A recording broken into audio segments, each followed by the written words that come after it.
Selamat Sabat buat saudara-saudari yang kekasih semua.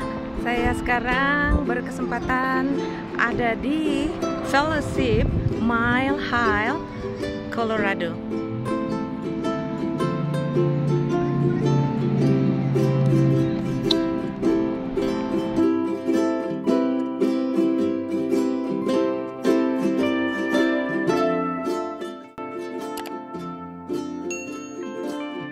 Selamat Sabat. Kita bersyukur sepanjang satu minggu Tuhan telah memberkati kita. Dan pada saat ini kita akan mengikuti akan khotbah dengan judul Jangan Menyerah. Dan ayat intinya dalam Galatia pasal yang ke-6 ayat yang ke-9. Janganlah kita jubu-jubu berbuat baik, karena apabila sudah datang waktunya kita akan menuai jika kita tidak menjadi lemah. Luar biasa. Kita akan menuai jika kita tidak menjadi lemah. Bila mana kita tidak menyerah, bila mana kita tetap kuat, tabah. Pada waktu kita menjadi senja, salah satu yang disesali oleh orang-orang yang sudah berusia senja adalah kita ini terlalu cepat menyerah. Inilah salah satu. Ada beberapa, tetapi saya akan mengupas sehubungan dengan apa yang dialami oleh orang-orang yang berusia senja. Karena apa? Karena kita satu kali kelak juga akan tiba pada saatnya pada usia senja itu. Dan karena salah satu penyesalan orang yang berusia senja, dikatakan karena seringkali mereka terlalu cepat menyerah. Inilah yang membuat dia menyesal. Kenapa ya? Kok saya terlalu cepat menyerah ya? Kok tidak berjuang mati-matian pada waktu muda dulu ya? Kenapa ya pada waktu saya masih muda? Kok saya tidak menyekolahkan anak-anak? Kok tidak membesarkan anak-anak dengan sungguh-sungguh ya? Kok saya itu cepat menyerah? Kenapa ya?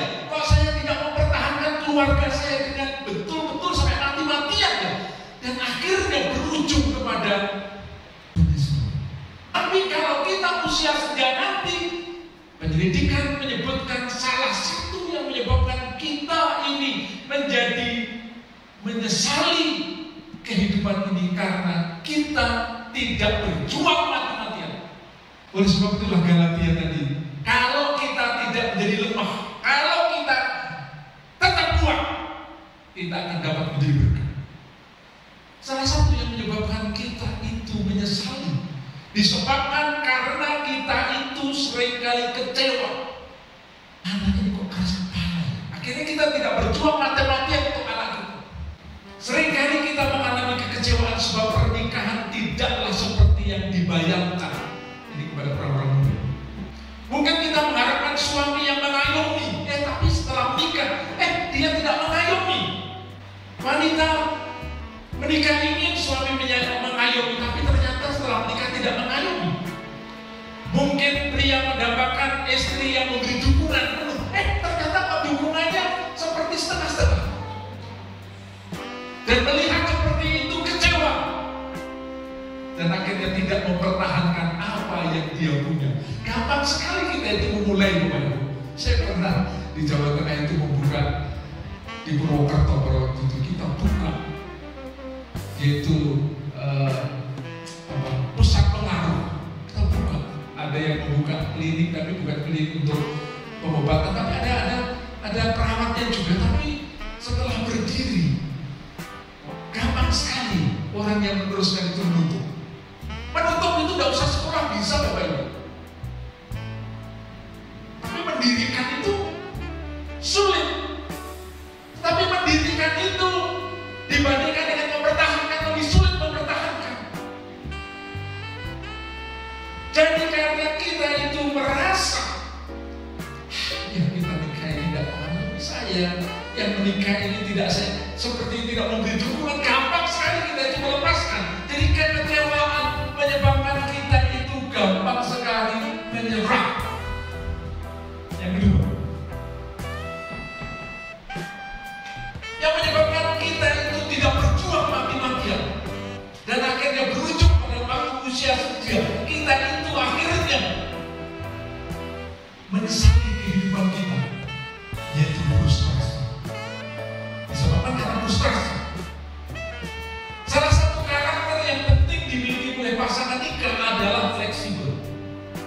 menyesuaikan. Contohnya, saya ke Amerika, makanannya beda, rasa sotonya beda, tapi 21 hari bisa menyesuaikan. Apapun kita, kalau kita mau vegetarian, menurut pengetahuan, 21 hari rasanya ada enak, setelah 21 hari enak. Itu luar biasanya kita. Kita bisa menyesuaikan, tinggal di padang gurun dari kota, karena manusia bisa menciptakan AC, air laut berubah menjadi air tawar, itu bisa fleksibel. Tapi kenapa kita hidup dengan seseorang tidak bisa fleksibel? Ini heran kita. Jadi dikatakan orang yang fleksibel adalah orang yang bersedia melihat diri dan kekurangannya serta beradaptasi alias berubah. Masalahnya adalah tidak selalu kita menikah dengan orang yang fleksibel dan akhirnya patah arang. Kemudian berikutnya juga yang membuat kita itu tidak mempertahankan apa yang kita miliki. Bukan hanya pernikahan, yaitu tidak diperhatikan. Di gereja ini tadi siapa? Apa tadi? Kalau kesontong tadi, kalau kesontong tadi sudah digapain gereja. Sama ini mirip-mirip. Mungkin kita tidak merasa dikasih. Mungkin kita tidak merasa dihormati oleh pasangan, oleh ketua-ketua jemaat, oleh anggota jemaat. Mungkin kita mungkin dikatakan ia lebih memperhatikan kepada orang lain. Kalau keluarga mungkin suami memperhatikan anak atau istri memperhatikan anak. Merasa tidak diperhatikan, inilah yang membuat kita ini menjadi tidak mempertahankan yang kita miliki. Pernikahan kah, anak kah, gereja kah, karena kita merasa tidak diperhatikan, kita gampang melepas apa yang kita sudah miliki. Oleh sebab itulah judul pelajaran kita adalah jangan menyerah, jadilah orang Kristen yang kuat. Kenapa kita tidak kuat? Karena kita merasa tidak diperhatikan. Yang sebelumnya tadi kita frustasi, dan yang pertama adalah kita kecil. Kemudian yang keempat adalah letih. Bapak Ibu, kalau kita merasa letih di sini, kalau kita merasa letih sendiri ya, kan kita mengharapkan kalau menikah itu ada ya suami bantu istri, istri bantu suami, anak bantu bapaknya, kemudian mama bantu anaknya, saling membantu. Tapi kalau dia merasa letih, bekerja sendirian di gereja juga, kalau merasa letih, tidak ada bantuan. Kadang-kadang orang yang letih seperti ini, kalau kita tidak hati-hati, dia akan melepaskan apa yang sangat istimewa dia miliki, dan pada akhirnya tua. Kenapa dulu saya gampang melepaskan yang saya miliki? Kenapa anak saya agak keras kepala, tapi udah saya dorong-dorong ya? Seharusnya anak saya dorong-dorong, seharusnya istri saya dorong-dorong, seharusnya menjadi penyesalan. Yang 5 seringkali bermasalah. Kalau dalam rumah tangga ada yang bermasalah karena barangkali pasangannya bermasalah, ada yang berjudi, ada yang terlibat utang, ada yang barangkali selingkuh dan sebagainya. Dalam pekerjaan juga ada masalah. Tapi dengan adanya masalah ini kita gampang sekali melepaskan yang kita punya. Sehingga firman Tuhan yang katakan jadilah kuat. Ini tidak kuat kita. Oleh sebab itulah maka pelajaran saat ini mengajarkan kepada kita jangan cepat menyerah. Jadilah orang Kristen yang kuat. Bukan karena ada masalah akhirnya kita melepaskan yang istimewa kita miliki. Bukan karena kita letih akhirnya gampang melepaskan yang istimewa yang kita miliki. Bukan karena kita tidak mendapatkan perhatian melepaskan yang kita miliki. Kemudian frustasi dan juga kecewa. Bukan, jangan karena itu kita gampang melepaskan yang istimewa yang kita miliki. Apapun yang sekarang ini kita miliki, terutama iman kita, mari kita menjadi orang Kristen yang kuat. Mengapa kita harus menjadi orang Kristen yang kuat? Ini pertanyaannya. Mengapa kita harus menjadi orang Kristen yang kuat dan tidak gampang menyerah kalah? Kenapa? Ini jawabannya yang pertama. Kita harus menjadi orang Kristen yang kuat, tidak gampang karena ada kekecewaan. Barangkali tidak ada yang memperhatikan kita, seolah-olah beban yang berat kita akhirnya frustrasi, kemudian kita merasa letih, akhirnya kita tinggalkan. Tidak, karena apa? Karena kalau kita kuat, ternyata menyebabkan orang yang kalah ini tidak bisa menjadi berkat. Kita harus menjadi orang yang kuat di dalam Tuhan karena banyak tantangan yang kita hadapi. Tantangan itu banyak. Kesulitan hidup siapa sih? Saya pikir di Amerika itu tidak ada kesulitan hidup, ternyata ada juga kesulitan hidup. Kita pikir pada waktu kita di Indonesia tidak ada kesulitan hidup, di Amerika ada kesulitan hidup. Masing-masing kita memiliki kesulitan hidup yang barangkali kita tidak lihat saja. Ada pasal Pak Jawa mengatakan saling memandang. Kelihatannya kalau kita memandang Ibu Jin, memandang Pak Alar sepertinya bahagia, Pak tidak ada masalah, memandang yang semuanya kita seolah-olah tidak ada masalah, aduh happy. Tapi kalau kita melihat di dalam ada masalahnya, kita menghadapi banyak masalah. Oleh sebab itu kita harus tetap teguh berdiri di dalam Tuhan dan jangan gampang melepaskan yang kita punya. Kesulitan dalam pekerjaan ada, kesulitan dalam pekerjaan. Apakah di Amerika ini ada? Ada juga. Kemudian banyaknya godaan dan cobaan. Kira-kira dari ketiga ini, menurut Pak Tony, lebih banyak mana kesulitan dalam hidup ini? Ada kesulitannya, kesulitan dalam pekerjaan, atau banyak godaan dan cobaan? Lebih banyak mana di Amerika ini? Kesulitan. Ya. Kesulitan itu ada. Bapak Ibu, mengapa kita harus menjadi orang Kristen yang kuat? Karena banyak sekali kesulitan hidup dan kita harus tetap kuat. Banyak kesulitan dalam pekerjaan, bahkan banyak godaan dan pencobaan, kita harus kuat di dalam Tuhan. Berikutnya, mengapa kita harus menjadi orang yang kuat? Menjadi orang Kristen yang kuat, menjadi orang tua yang kuat, menjadi bapak mertua yang kuat, menjadi ibu yang kuat, menjadi suami yang kuat, menjadi istri yang kuat. Karena kekuatan kita dapat menolong, menguatkan orang lain. Ini yang perlu kita perhatikan. Jadi kalau di rumah itu omanya kuat, ini akan menolong cucu-cucu, menolong anak-anak. Jadi kuat Bapak Ibu. Kalau kita menjadi orang tua yang kuat, kita bisa menolong. Tapi bagaimana kita akan menolong kalau kita sendiri tidak kuat? Kita dapat menolong orang lain, orang-orang yang kita bawa kepada Tuhan karena barangkali kesaksian kita. Melalui kesaksian kita bisa menolong orang lain datang kepada Tuhan. Oleh sebab itu kita harus kuat. Melalui kesaksian kita, melalui yang kita bawakan, barangkali renungan, khotbah, nasihat, saran, semuanya itu bisa menolong orang lain. Oleh sebab itu, sebagai suami, mari kita menjadi suami yang kuat di dalam iman dan jangan cepat menyerah. Sebagai istri, mari menjadi istri yang kuat, jangan cepat menyerah. Menjadi oma, opa, menjadi anak, menjadi pelajar, menjadi pekerja. Kita orang tua juga menjadi pekerja. Mari kita bekerja. Tapi saya salut kalau di Amerika ini menjadi pekerja-pekerja yang luar biasa.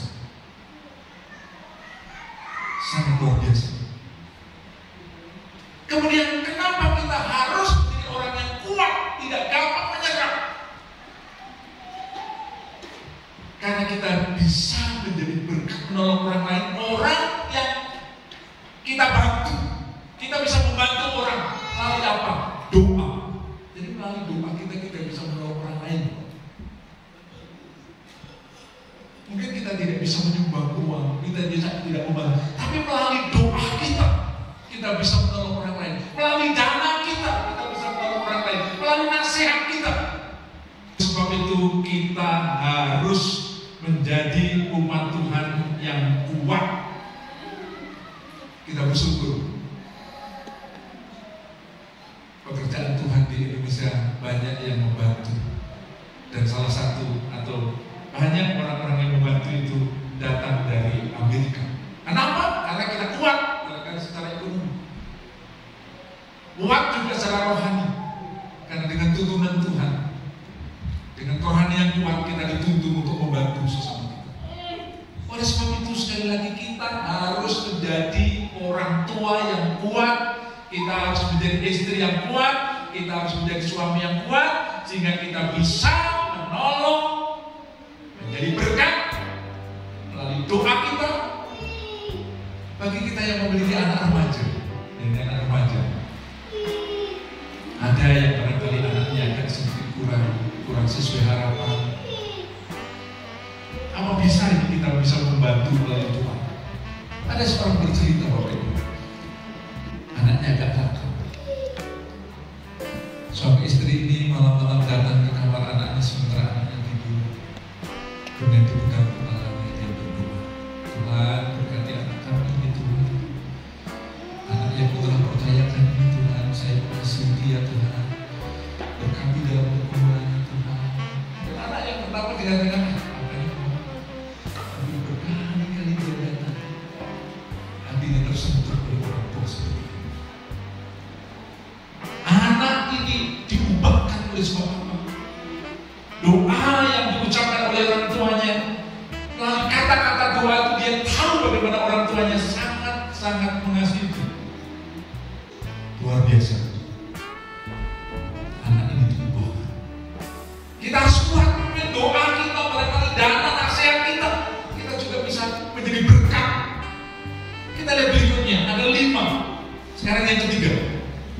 Kita harus kuat, tidak gampang menyerah karena kita mempunyai pengharapan. Kalau kita baca di dalam kitab 2 Timotius pasal 2 ayat yang ke-12, coba kita buka. Ada 3 kata yang sangat istimewa.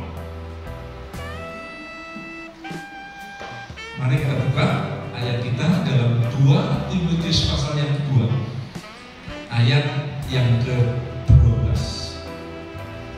Firman Tuhan katakan demikian. Jika kita bertekun, kita pun akan ikut memerintah dengan Dia. Jika kita menyangkal Dia, Dia pun akan menyangkal kita. Ada 3 kata yang sangat penting, bertekun. Kalau kita ditekun, tidak gampang menyerah. Ini nasihat yang disampaikan oleh Rasul Paulus kepada Timotius. Jadi kalau kita tekun, kita itu akan memerintah bersama dengan Tuhan. Tetapi kalau kita menyangkal Dia, kita pun akan disangkal oleh Tuhan. Pengharapan, Bapak Ibu, dasarnya pengharapan inilah. Harapan menolong kita bertahan dalam keadaan yang tidak menentu dalam hidup. Kalau kita ini punya harapan.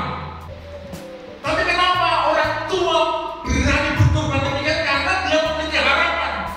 Anak saya nanti akan hidup lebih baik dari saya, apapun saya buat. Jadi harapan itu menolong kita bertahan dalam keadaan yang tidak menentu dalam hidup.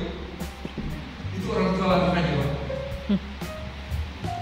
Kalau orang-orang kami di Indonesia yang ekonominya lemah, sekolah jadi UNED, ada juga yang buka-buka menyekolahkan anak di UNED. Tapi orang tua berjuang mati-matian, makan garam dengan garam pun dilakukan asal anaknya berhasil. Kenapa? Karena harapan itu menolong kita bertahan dalam keadaan apapun. Kita berani tetap bertahan karena apa? Ada harapan. Itu pentingnya harapan. Kemudian harapan positif, yaitu sikap yang positif dengan percaya memberi hasil yang positif. Di harapan yang positif, sikap yang positif, percaya memberikan hasil yang positif. Mungkin di bagian yang terakhir dari harapan yang akan saya sampaikan, Bapak Ibu, satu kali seorang ahli mengadakan penelitian sehubungan dengan harapan ini. Diambil 1 ekor tikus. 1 ekor tikus ini dimasukkan ke dalam air di bak. Diperhatikan dalam 20 menit tikus ini pegang, tidak akhirnya mati. 20 menit pegang, mati. Kemudian percobaan hari berikutnya, tikus jenis yang sama, ukurannya sama, usianya sama, diambil, dimasukkan ke dalam air. Sementara tikus ini megap-megap, diambil. Tidak lama setelah itu, di hari yang sama, tikus itu dimasukkan lagi. Sementara berenang, megap, diambil lagi. Hari yang sama, dimasukkan lagi. Sementara tikus ini sudah agak lama, megap, diambil lagi. Hari berikutnya, tikus yang dimasukkan ke dalam air yang megap-megap yang tidak mati, dimasukkan ke dalam air, dibiarkan. Ternyata tikus ini baru mati setelah 1,5 jam. Penelitian ini membuktikan bahwa harapan tikus ini berharap setelah megap-megap pasti ada yang menolong, megap-megap pasti ada yang menolong. Jadi dia bertahan 1,5 jam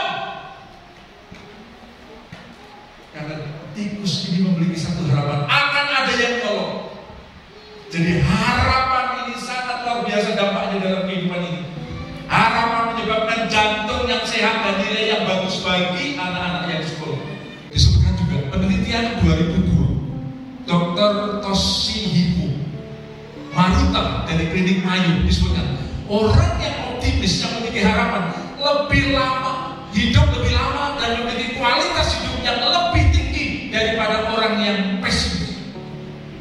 Oleh sebab itulah sekali lagi pelajaran yang mengingatkan kenapa kita harus menjadi orang yang kuat dan tidak gampang menyerah, karena kita ini memiliki harapan, dan harapan itulah yang menolong kita untuk tetap bersemangat di dalam menjalani kehidupan ini. Sebagai suami dan istri, pasangan yang sudah menikah di ruangan ini, jangan gampang menyerah. Sebagai orang tua yang sudah memiliki anak-anak atau yang belum, jangan cepat menyerah. Sebagai umat Tuhan, jangan cepat menyerah, karena kita ini memiliki harapan. Dan kalau kita bertekun, kita itu akan memerintah bersama dengan Tuhan. Luar biasa.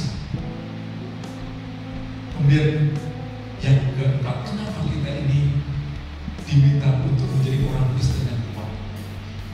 Menjadi orang Kristen yang tidak gampang menyerah, sehingga akhirnya di usia senja kita terjadi penyesalan. Kenapa kita harus mengerti kita itu memiliki Yesus? Dan Yesus inilah jalan satu-satunya untuk keselamatan kita dan umat manusia. Karena kita tahu inilah, maka kita ini tidak gampang menyerah, Bapak Ibu. Orang tua dengan tekun mengajak anak-anaknya ke gereja, itu luar biasa. Karena pengharapan ini.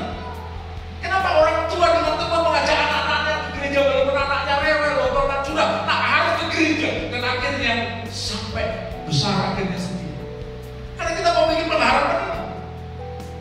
Oleh sebab itu, bagi kita orang tua yang memiliki anak-anak, jangan kecil hati kalau anak-anak kita agak rewel di gereja, ajak dia ke gereja.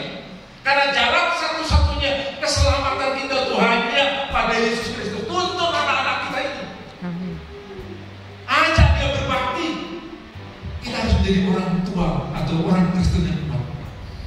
Karena kita memiliki satu, dalam bagian yang kedua, yaitu mempunyai firman Tuhan. Satu-satunya petunjuk jalan ke surga. Biasa. Kita memiliki Yesus jalan keselamatan, kita memiliki firman Tuhan sebagai petunjuk jalan ke surga. Dan inilah yang membuat kita sebagai orang tua, sebagai umat Tuhan, kita menjadi umat Tuhan yang tekun, tidak gampang menyerah. Apa yang ada dalam diri kita, kita pertahankan, khususnya iman kita. Dan yang berikutnya, kita harus menjadi orang Kristen yang kuat, karena kita memiliki sesuatu yang dapat kita bagikan atau kita berikan kepada orang lain. Dan itu adalah Roh Kudus. Roh Kuduslah adalah Roh Kudus. Dia adalah penolong, penghibur yang dijanjikan dalam setiap keadaan yang kita alami. Kita masing-masing memiliki problem. Kita masing-masing memiliki masalah. Kita masing-masing memiliki kesulitan yang kadang-kadang orang lain tidak tahu. Tetapi yang pasti bahwa Dia adalah penolong. Dan ini yang kita harus ceritakan kepada anak-anak kita. Kita harus ceritakan kepada orang-orang yang kita kasih. Mungkin kalau kita minta untuk cerita, salah satu contoh Ibu Mary bagaimana membesarkan 3 putri-putrinya. Dan sekarang sudah bekerja, sementara ditinggal oleh suami, diizinkan tinggal dunia tahun 2009. Roh Kuduslah yang menolong Ibu Mary dan kita semua sebagai orang tua barangkali dalam semua pergumulan, dan akhirnya anak bisa menyelesaikan pendidikan dan bisa bekerja. Kita harus ceritakan kepada anak-anak kita. Seringkali kita ini lupa untuk menceritakan pengalaman-pengalaman yang indah seperti ini. Ada seorang guru dari agama mayoritas, dari orang Advent. Aneh, anaknya kembali kepada agama mayoritas. Kenapa ya? Karena kita tidak cerita. Coba kita cerita, nak, bagaimana pergumulan bapak itu, nak, dulu menjadi orang Advent, pergumulannya luar biasa. Tapi Tuhan menangkan sampai bisa menyekolahkan engkau tamat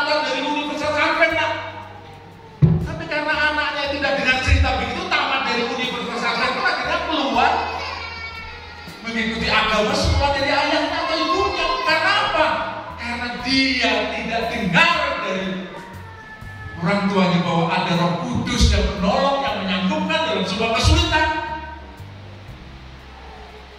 anak akhirnya lupa. Jalan keselamatan satu-satunya yang melalui Yesus tidak diceritakan. Padahal anak belum benar. Yang terakhir, kenapa kita harus menjadi umat Kristen yang kuat, yang tidak gampang menyerah, tidak gampang melepaskan yang kita miliki, tidak gampang melepaskan iman kita?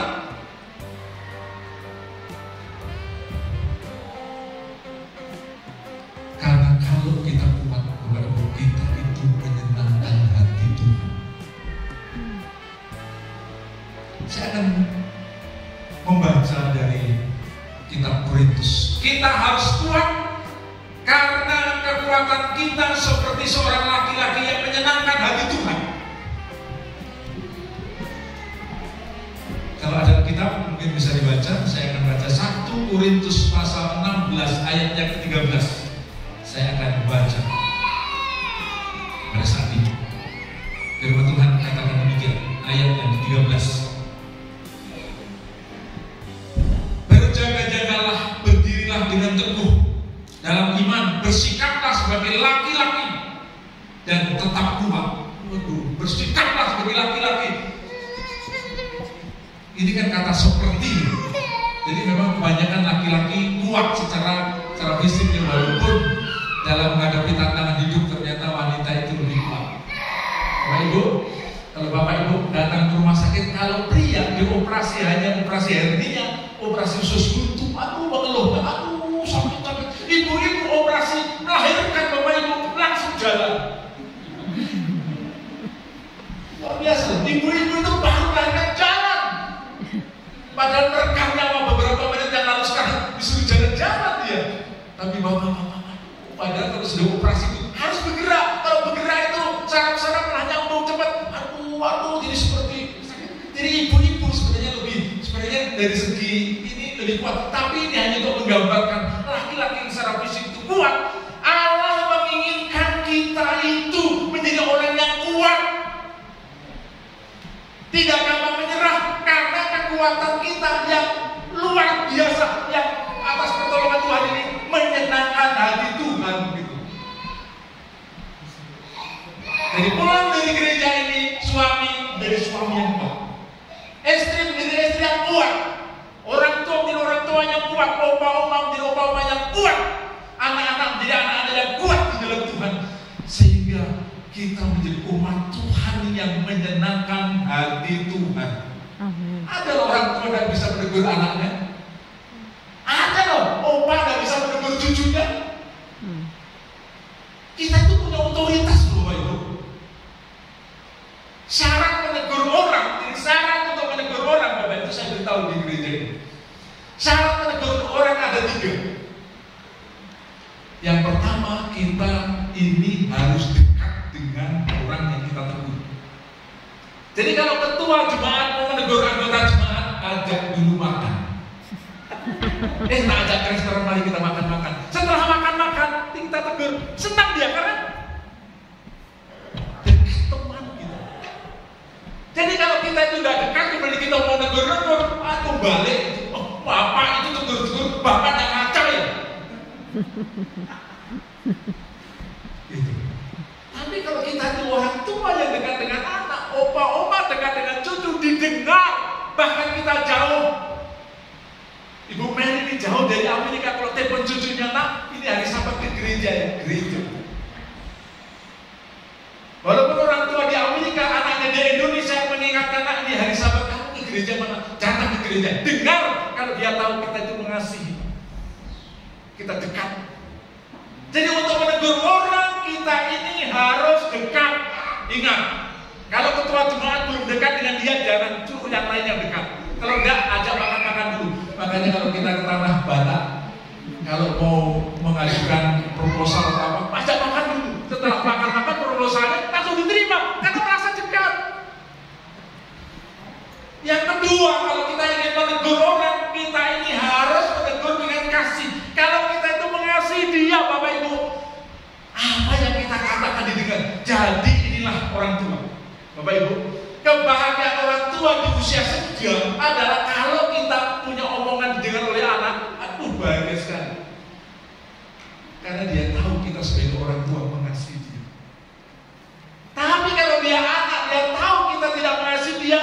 jangankan omongan, khotbah kita di depan aja dikomentari. Bapak itu hanya bisa khotbah, tak bisa menghidupkan. Oleh sebab itu kasih anak-anak kita, sehingga kita tetap bisa mengendalikan anak-anak kita. Dan yang terakhir untuk bisa menegur, yaitu kita harus punya otoritas.